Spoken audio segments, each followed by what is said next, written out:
ไอ้เพื่อนผู้หญิงเคคนนี้มันไปอาบน้ำตอนตี 3อาบได้ไปสักพักนึงอ่ะเขาได้ยินเสียงแบบผ้าม่านเปิดอ่ะปรากฏว่าออกไปอ่ะก็เห็นเป็นรอยเท้าธรรมดาแต่รอยเท้ามันไม่ได้ไปแค่แบบเดินไปธรรมดาเข้าใจปะสวัสดีครับทุกคนเคเองนะครับผมกลับมาแข่งกับพี่ของเคนะครับล่าสุดนะครับเคได้โพสต์ไปใน Twitter นะครับแล้วก็ Facebook Fanpage ของเคนะครับตรงนี้นะครับก็คือเราอ่ะอยากมานั่งพูดอะไรแบบนี้นะครับเราก็ห่างหายจากคอนเทนต์ที่แบบเรานั่งพูดเกี่ยวกับประสบการณ์อเมริกาไปนานนะครับก็จะถือว่าอันนี้เป็นเซกชันช่วงที่แบบเรามานั่งเล่าสิ่งแบบแปลกๆที่เราเจอมาประสบการณ์โดยตรงอะไรอย่างเงี้ยนะครับมาแชร์ให้เพื่อนๆทุกคนฟังนะครับก่อนอื่นนะครับก็ช่วยกันกดไลค์กดแชร์ก่อนนะครับผมแล้วก็ระหว่างนี้ใครจะไปหยิบขนมหยิบป๊อปคอร์นมานั่งฟังกันตรงนี้ได้เลยนะครับและวันนี้นะครับกับ EP ที่1นะครับสิ่งลี้ลับในมหาลัยนะครับเคว่าไอ้พวกเรื่องพวกนี้มันเป็นเรื่องความเชื่อส่วนบุคคลนะครับถามว่ามันเป็นเรื่องจริงหรือไม่จริงไหมเราก็ไม่สามารถพิสูจน์ได้นะครับแต่นี้เป็นเรื่องที่มันเกิดขึ้นในมหาลัยเคแล้วก็มีตำนานที่เขาเล่ากันมารุ่นต่อรุ่นไปเรื่อยๆนะครับผมเคนะครับจบที่มหาลัย University of Wisconsin นะครับประเทศสหรัฐอเมริกานะครับจากชิคาโกไปเมืองเคประมาณชั่วโมงครึ่งนะครับไม่ไกลมากอยู่ใกล้ๆอิลลินอยส์ด้านบนก็จะเป็นพวกมิชิแกนอะไรเงี้ยซึ่งในประเทศอเมริกาเนี่ยมันจะมีอยู่ไม่กี่รัฐที่มันขึ้นต้นด้วย University of Wisconsin ทุกมหาลัยของรัฐนะอย่างของเคเนี่ยมันจะขึ้นทุกที่เลยนะว่า University of Wisconsin ตามด้วยชื่อเมืองมหาลัยที่เคเรียนนะครับมันชื่อว่า University of Wisconsin Whitewater นะครับก็เมือง Whitewater นะครับจะเป็นเมืองเล็กๆที่อยู่ในรัฐ Wisconsin นะครับเมืองมันไม่ได้ใหญ่มากมีประชากรประมาณแค่แบบ 15,000 คนนะครับแล้วเขาก็รู้จักกันว่าเป็น Home of College Student นะครับคือทั้งเมืองอ่ะไม่ได้มีอะไรน่าสนใจขนาดห้างยังไม่มีอ่ะก็คือไปเพื่อเรียนหนังสือเท่านั้นความพีคก็คือชื่อเมืองของมันนะครับชื่อว่า Whitewater นะครับผมมันแปลกยังไงใช่ไหมแต่ถ้าไปดูในแมปจริงๆอะรอบๆเมืองมันจะมีแต่ชื่อเมืองอินเดียแดงนะสมมติว่าข้างล่างลงไปหน่อยก็จะมีชิคาโกใช่ไหมขวามือก็จะเป็นแบบชื่อเมืองแบบมาวอกกี้วอกิชาเจนส์วิลล์อะไรเงี้ยมันจะเป็นชื่อแบบเป็นเผ่าอินเดียแดงแต่เนี้ยเป็นเมืองเดียวที่แบบชื่อว่าไวท์วอเตอร์เมืองเนี้ยนอกจากเป็นมหาลัยแล้วอะจริงๆอะเขาเชื่อกันว่าเมืองเนี้ยเป็นเมืองที่แม่มดอาศัยอยู่ครับมันมีในเน็ตจริงๆนะครับพูดถึงเหตุการณ์ต่างๆที่แบบเกิดขึ้นว่าทำไมเมืองนี้เป็นเมืองแม่มดอย่างแรกเลยนะครับใครที่จะไปเรียนนะครับคือต้องบินจากไทยใช่ไหมไปลงชิคาโกหรือต้องนั่งรถบัสนี่แหละจากชิคาโกไปเจนส์วิลล์แล้วก็หาเพื่อนมารับนะครับจากเจนส์วิลล์เข้าไวท์วอเตอร์เพราะมันไม่มีรถบัสเข้าไปอันนี้คือประเด็นแรกนะที่แบบไม่มีแบบเป็นรถเมล์มันไม่มีรถบัสรถเมล์เข้าไปมันมีแค่แบบเสาร์อาทิตย์เท่านั้นนะครับที่จะเข้าไปในเมืองเวลาเดินทางนะครับจากเจนส์วิลล์เข้าไปในไวท์วอเตอร์เนี่ยระยะเวลาประมาณ40นาทีนะครับก่อนเข้าเขตเมืองไวท์วอเตอร์เนี่ยจากเจนส์วิลล์นะครับรอบทางมันจะเป็นเหมือนคอนฟิลด์อ่ะคือขับไปตามถนนน่ะจะไม่มีอะไรทั้งนั้นอ่ะมันจะมีแต่คอนฟิลด์อ่ะแค่นั้นเลยแล้วความพีคของมันก็คือถ้าสมมติเราขับมาดีๆเวลาเข้าเขตเมืองอ่ะมันจะมีหมอกลงก่อนแต่เขาบอกกันว่าแม่มดได้ไล่คาถาไว้ว่าก่อนที่จะเข้าเมืองเนี่ยมันจะเป็นหมอกเนี่ยเพื่อให้คนน่ะสกัดคนไม่ให้กล้าเข้ามากันเวลาขับรถใครจะมาเมืองมหาลัยเคเนี่ยต้องขับแบบด้วยความระวังเพราะว่าแบบมันอันตรายปีหนึ่งเคอยู่หอในนะครับมันจะมีหอในมีเป็น10หอเลยก็แล้วแต่ว่าจะเลือกหอไหนแต่เคไปเลือกหอที่ชื่อว่าเวลส์นะครับผมเวลส์เนี่ยมันจะมี2หอให้เลือกก็คือเวลอีสต์กับเวลเวสต์นะครับซึ่งเคอยู่ในเวลอีสต์นะครับเขาพูดว่าใครอยู่เวลอีสต์นะครับไม่เคยเจออะไรเลยแต่เหตุการณ์ที่แบบเขาเจอกันเยอะๆคือมาจากเวลเวสต์นะเพื่อนเคก็เคยเจอกันหลายคนเหมือนกันเรื่องน่ากลัวนะครับมันเกิดจากเรื่องสุสานนะครับผมคือเรื่องนี้นะครับเขาเล่ากันว่ามันเกิดขึ้นตั้งแต่คศ1889นะครับคนที่ชื่อมอริสแพรตนะครับผมเขาได้มาที่เมืองเนี้ยแล้วก็ตั้งสร้างแบบบ้านหลังหนึ่งขึ้นมานะครับแต่เป็นโรงเรียนที่สอนเกี่ยวกับเรื่องจิตวิญญาณหรือว่าเรื่องแบบสปิริตชัลอะไรที่มันน่ากลัวเกี่ยวกับแม่มดอะไรเงี้ยนะครับซึ่งบ้านหลังนั้นอ่ะมันก็ยังมีอยู่ในมหาลัยนะแต่ก็เป็นบ้านที่แบบไม่ได้มีอะไรน่ากลัวแต่เขาก็เล่ากันว่ามันจะมีหนังสือเล่มนึงที่แบบเป็นหนังสือเกี่ยวกับตำราของแม่มดนะครับที่เขาเอาไปฝังกันนะครับอยู่ที่ใต้ห้องสมุดของมหาลัยทุกคนรู้อยู่แล้วว่ามารยาทของการเข้าห้องสมุดคือต้องเงียบชั้น1ชั้น2พูดคุยได้แต่ไม่เสียงดังแต่ชั้นแบบ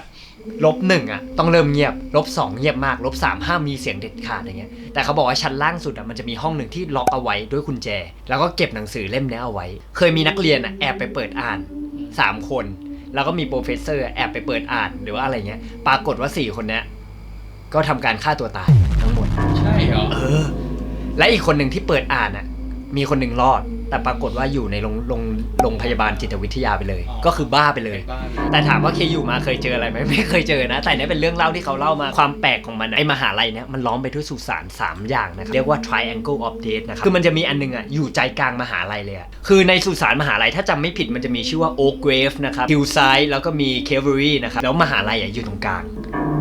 นึกออกปะมันไม่ใช่เรื่องบังเอิญที่มันเกิดขึ้นเหตุการณ์แบบนี้มีแม่มดคนหนึ่งสุดท้ายที่เขาเคลมว่าตัวเองเป็นแม่มดอ่ะชื่อว่าแมรี่นะครับแล้วปรากฏว่าคนก็จะชอบขับผ่านเนี่ยสุสานเนี่ยก็ยังจะเห็นคนที่ชื่อแมรี่เนี่ยเดินไปเดินมาอยู่ในสุสานอยู่กลับมาที่เรื่องหอดีกว่าหอเวลซี่เคอยู่นะครับผมตัวหออ่ะมันอยู่ในสามเหลี่ยมก็จริงแต่ตัวเนี้ยมันจะอิงไปเชื่อมกับเขาเรียกว่า water tower ก็คือเป็นแทงเก็บน้ำนะครับซึ่งจะอยู่ใจกลางของไอ้สามเหลี่ยมที่แม่มดทำอ่ะแม่มดอ่ะชอบมาไล่คาถาแล้วก็ทำพิธีกรรมอ่ะกันตรงกลางตรงเนี้ยเขาก็เลยได้สร้างรั้วเหล็กขึ้นมารอบไอ้ water tower เนี่ยเหล็กอ่ะปกติเวลาใครสร้างบ้านอ่ะแล้วทำเป็นแบบเหล็กรั้วขึ้นมาแล้วมีหนามออกมาปกติเขาจะเอาหนามไปทางไหนกันเอาออกใช่ไหมกันคนแบบกันปนปีนเข้าไปข้างในใช่ไหมปรากฏว่าเข็มมันทิ่มเข้าข้างในเขาก็เลยบอกกันว่าที่เขาทำเข็มเข้าไปเนี่ยเพราะว่าไม่อยากให้สิ่งที่อยู่ข้างในออกมาข้างนอกหรือเปล่าแต่ในมหาลัยมันจะมีพวกชมรมแบบล่าท้าผีอะ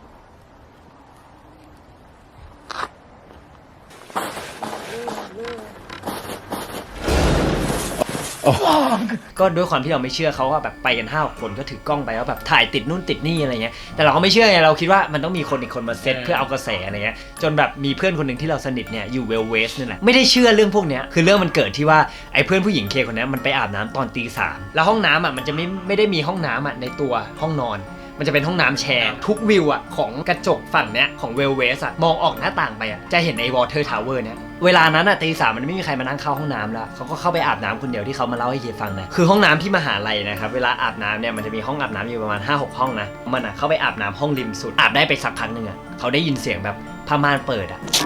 แล้วก็เสียงเปิดน้ำเพื่อนเคก็ไม่ได้คิดอะไรไงก็คิดว่ามีคนมาอาบน้ำอ่ะสักพักหนึ่งเพื่อนเคก็จะอาบน้ำกำลังจะเสร็จอ่ะใช่ป่ะแล้วก็ปิดน้ำเขาก็เล่าให้ฟังว่าห้องข้างๆมันก็ปิดน้ำเหมือนกันแต่สักพักอ่ะมันก็ได้ยินเสียงแควกอีกทีนึงอ่ะแล้วก็เสียงคนเดินออกไปอ่ะปรากฏว่าออกไปอ่ะก็เห็นเป็นรอยเท้าธรรมดารอยเท้าเปียกๆอ่ะเหมือนคนเพิ่งอาบน้ำเสร็จอ่ะก็เดินออกไปเขาก็เดินตามรอยเท้าอ่ะแต่รอยเท้ามันไม่ได้ไปแค่แบบ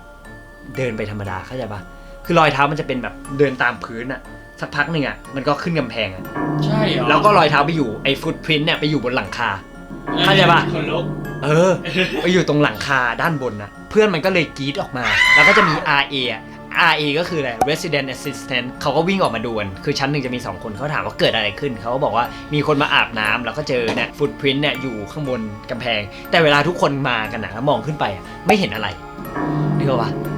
เหตุการณ์ที่เคบอกว่าเจอไฟดับใช่ปะติดกันคือเคก็อยู่หน้าหอเวลอีสเนี่ยเราก็เดินออกมาข้างนอกหออยู่ตรงเนี้ยสุสานจะอยู่ตรงนี้แล้วตรงเนี้ยจะเป็นถนนกั้นเราก็มายืนตรงเนี้ยยืนตรงหน้าหอตรงถนนนะวันเสาร์วันหนึ่งตอนประมาณ 5-6 โมงมันเงียบแบบป่าช้านะทุกคนเราก็นั่งอยู่เนี่ยก็รอเพื่อนประมาณ 5 ทุ่มเที่ยงคืนเพราะว่าเราจะออกไปที่บ้านเพื่อนอีกคนหนึ่งกันไฟตรงนั้นด้วยความที่มันเป็นไฟโซลาร์เซลล์ของอเมริกาเวลาตอนคืนมันติดเองนึกออกปะมันไม่ควรจะดับเนี่ยแล้วอยู่ดีๆมันดับเข้าใจป่ะมันไม่ใช่เป็นไฟฟ้ามันเป็นโซลาร์เซลล์เราก็มองในแง่ดีไม่มีอะไรหรอกมั้งแต่คือตัววิ่งไปแล้ว วิ่งไปก่อนเลยแล้วโทรบอกเพื่อนว่าเจอกันที่บ้านนู้นเลยเอาจริงๆแล้วเมืองนี้มันมีอะไรที่น่ากลัวไหมเคว่าเคอยู่มา4 ปีก็ไม่เคยเจออะไรน่ากลัวนะก็ไม่ได้เจอเหตุการณ์อะไรแต่ก็จะมีเหตุการณ์บูลลี่เหยียดเชื้อชาติเนี่ยเอาไว้ทำ EP หน้าดีกว่าถามว่าเคเคยเจอไหมเคยเจอแน่นอนอยู่แล้วหรือว่า House Party ที่แบบในหนังมันมีจริงหรือเปล่าหวังว่าแบบจะชอบกันนะครับกับเซกชันมานั่งพูดเกี่ยวกับประสบการณ์ที่อเมริกาของเคนะครับก็ถ้าใครเจอประสบการณ์อะไรที่แบบแตกต่างจากของเคนะครับมหาลัยของคุณเนี่ยมีประสบการณ์อะไรที่แบบเฮ้ยน่าจะสนุกแล้วอยากแชร์ก็มาแชร์ใต้คอมเมนต์นะครับเราต้องไปคิดชื่อช่วงนะถ้าเราจะมาทำแบบ EP เล่าไปเรื่อยๆเนี่ยแบบเป็นไงดีเล่ากับเคเหรอเล่าไม่ใช่ละคนละเล่าก็ไม่รู้เหมือนกันว่าจะเป็นชื่อช่วงอะไรก็ช่วยกันคอมเมนต์บอกกันข้างล่างได้นะครับหวังว่าจะเพลินๆนะครับป๊อปคอร์นน่าจะหมดพอดีนะครับถ้าใครยังไม่หมดก็กินให้หมดทีหลังได้นะครับเราไว้เจอกันคลิปหน้าแล้วกันนะครับสำหรับวันนี้สวัสดีครับ